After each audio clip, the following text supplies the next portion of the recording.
Hello everyone and welcome to Serendipity in Quarantine. I hope you all are safe in this quarantine period and studying very hard as much as you can. So today we are going to see the second chapter of 10th standard polity NCERT, that is federalism.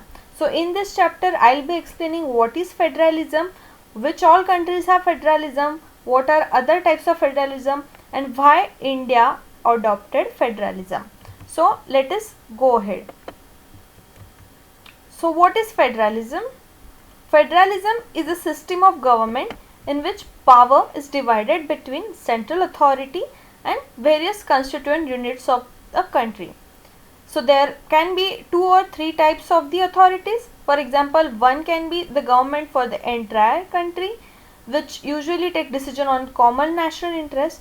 Then there is second, that is at province or state level, which takes decisions at day to day level.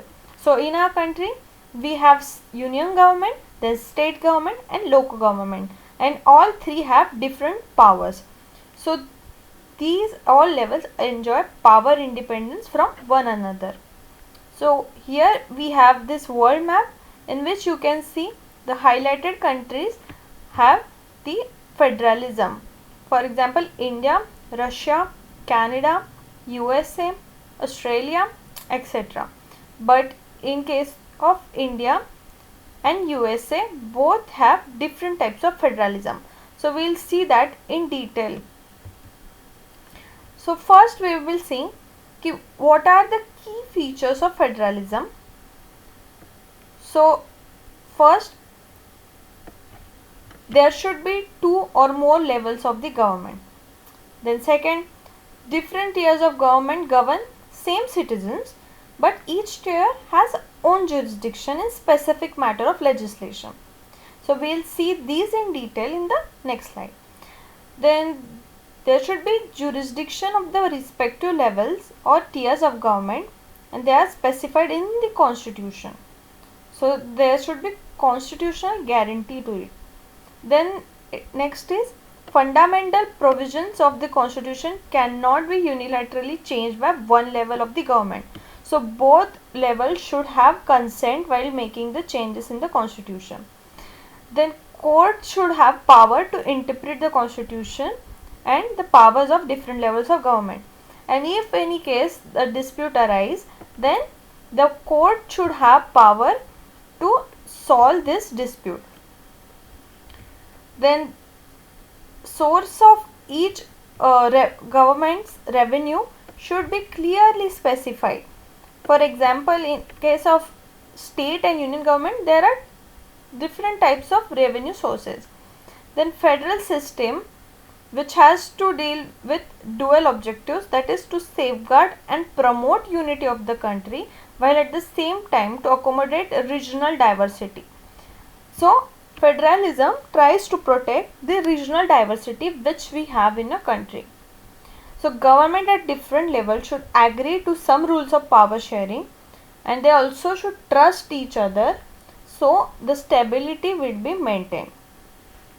So as I said, in India and USA, both countries have adopted federalism, but they have some different types. For example, in first case, there is independent states, they came together on their own to form a biggest unit, so that by pooling sovereignty and retaining their identity, they can increase their security. So this type of federalism is called coming together federalism. So it is existing in USA, Switzerland and Australia. So in this category, states, all the states usually have equal power and they have strong vis-a-vis federal government. And there is second route, in which a large country decides to divide its power between the constituent states and national government. So in case of India, we did that. So it is known as holding together federation. So here the central governments have more power than the states. So usually central governments try to regulate the power between the states. So what makes India a federal country? We know that India is a very large country having very unique demography, and diversity of languages, religion and regions. And also we got independence after painful and bloody partition. After that there was independence, and then came several princely states who joined country. Though in constitution it is declared that India is a union of state and it did not use the word federation, but we required a federation to control such diverse country. So constitutional usually provided two-tier system, but later the third tier of federalism was added, that was panchayats and municipality. So how there is division of power? So there are three lists given in the constitution, specifically union list, and then comes the state list. So here we can see that in union list there includes subjects like which are of national importance, like defense or sharing of revenue, then foreign affairs, banking, communication, currency, etc. And in state list there is subjects of local importance, like uh, trade, commerce, agriculture, irrigation, etc. And there are some subjects like forest, trade unions, marriages, adoption, succession, which have both can take decision on them, like union and state both. But if there is conflict between the laws made by state and union, then the laws made by union will prevail. So this shows that union has more power. And what about the subjects which are not included in any of this list?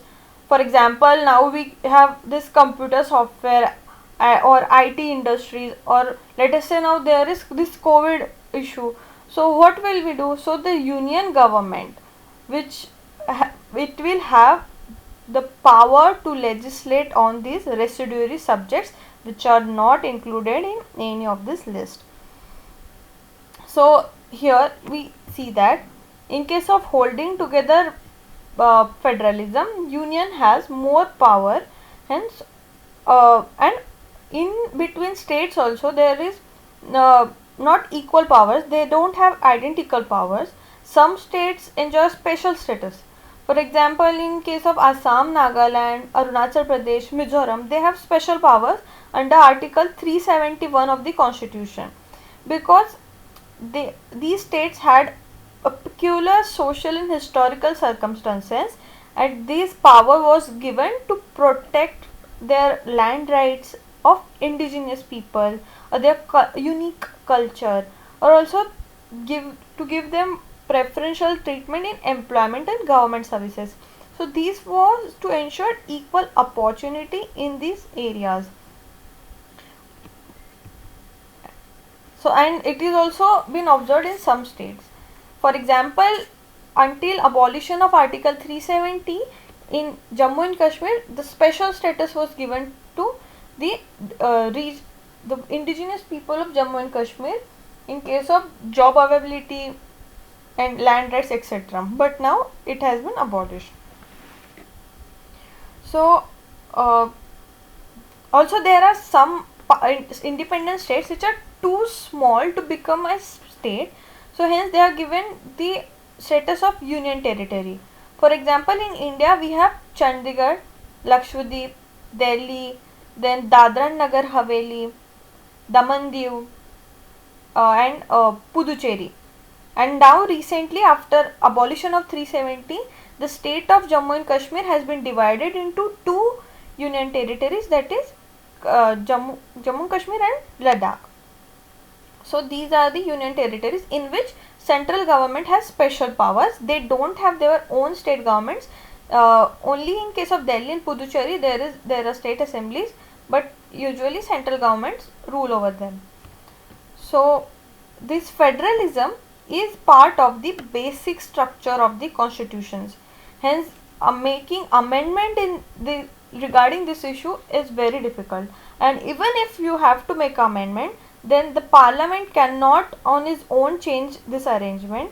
Any change which has to be done, it has to be first passed by both houses of parliament, with at least two-thirds of the majority, that is special majority.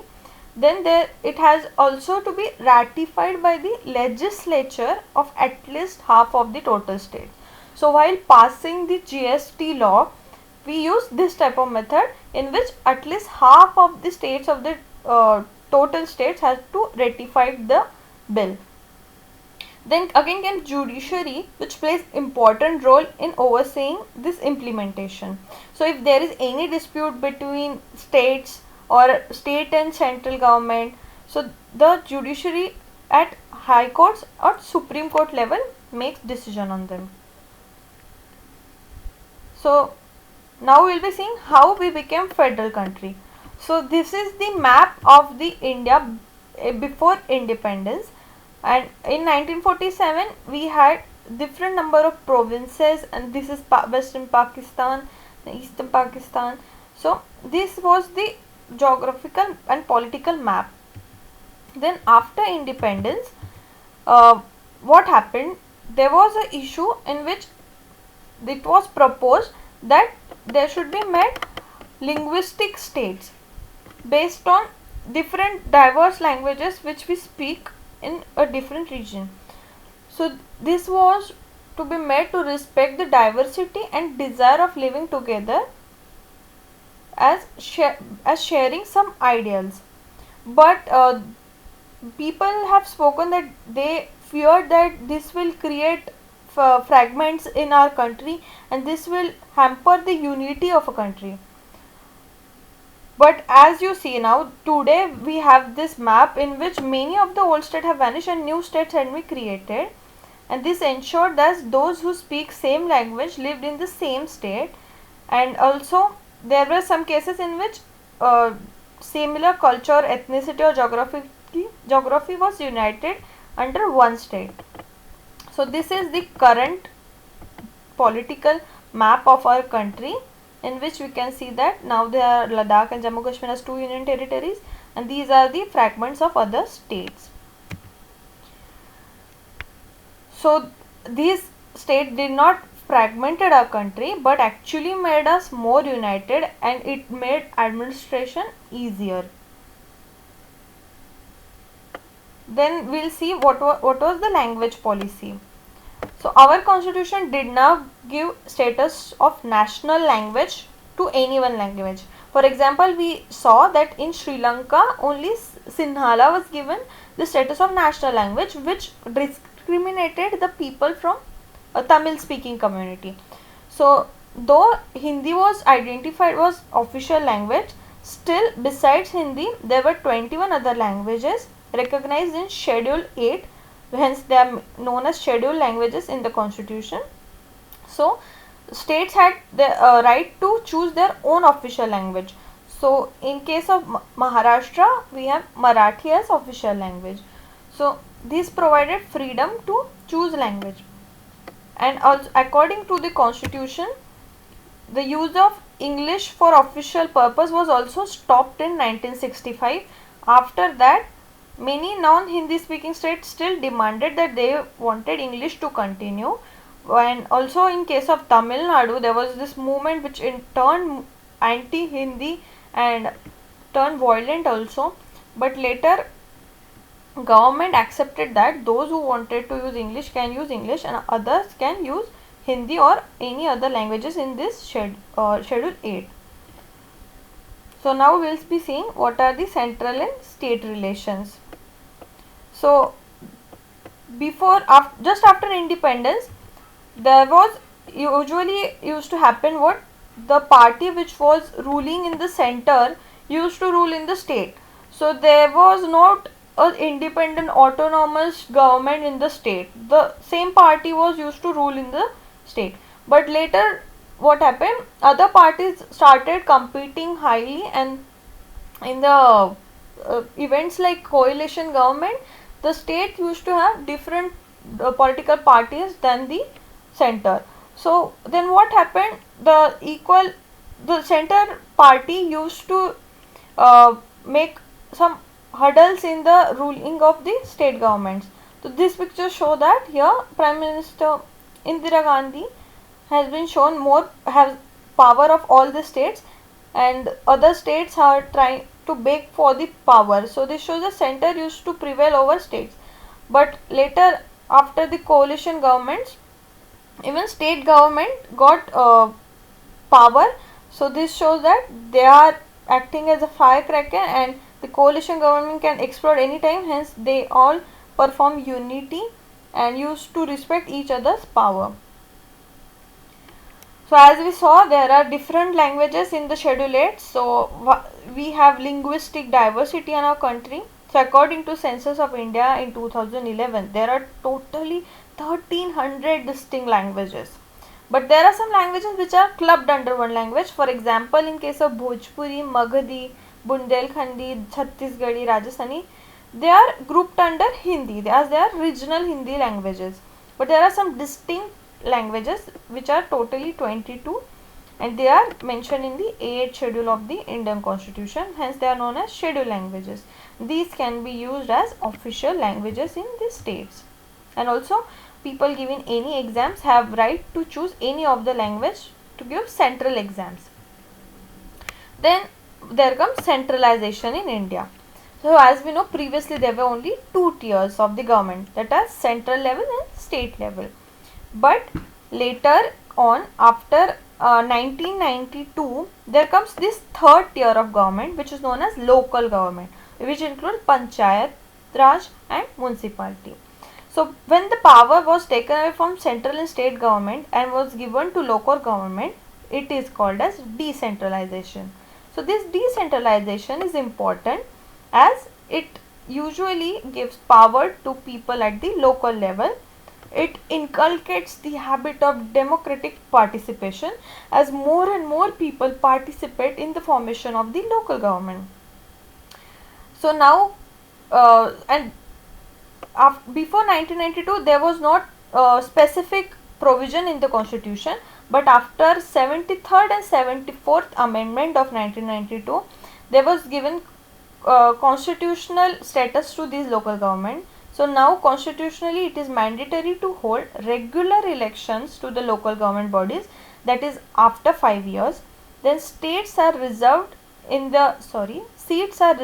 these elected bodies and executive heads of the institution for SCs and STs and OBCs.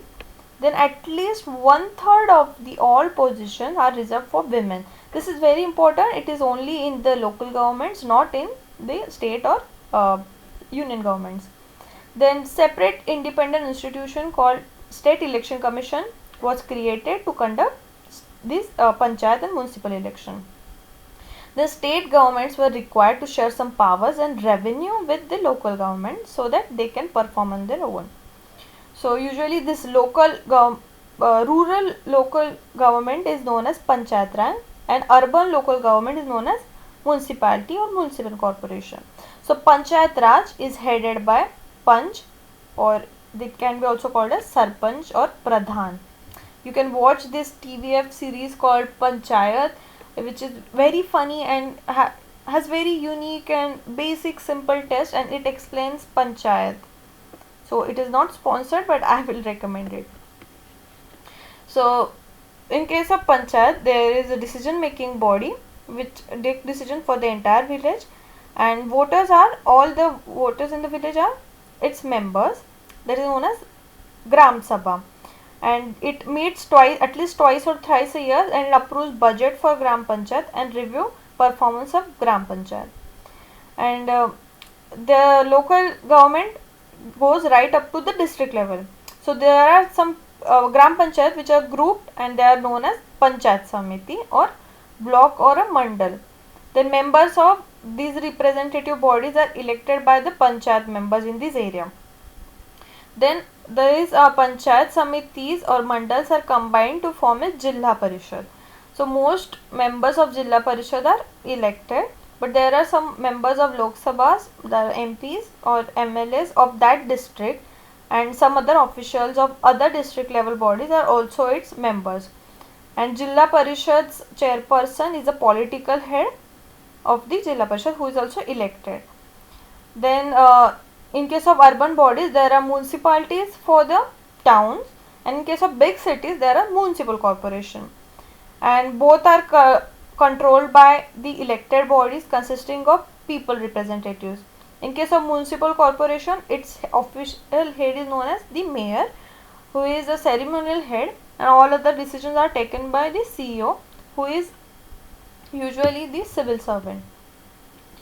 So now we will be seeing, yes, so what, why this local government body was important and why giving it constitutional status was important, because this constitutional status helped to deepen the democracy. It provided roots to the democracy, and it also increased women participation, as some of the seats, one third seats were reserved for women, so it provided women to take leadership roles, participate in decision making for their own villages, participating in economic decisions of their own villages. So this empowered rural women. But still it has been observed that the actual implementation is not as we expect, so there is still long way to go, and we'll hope for the best. If you like this video, please like, share and subscribe to this channel. We'll be meeting in the next video. Thank you so much. Have a nice day.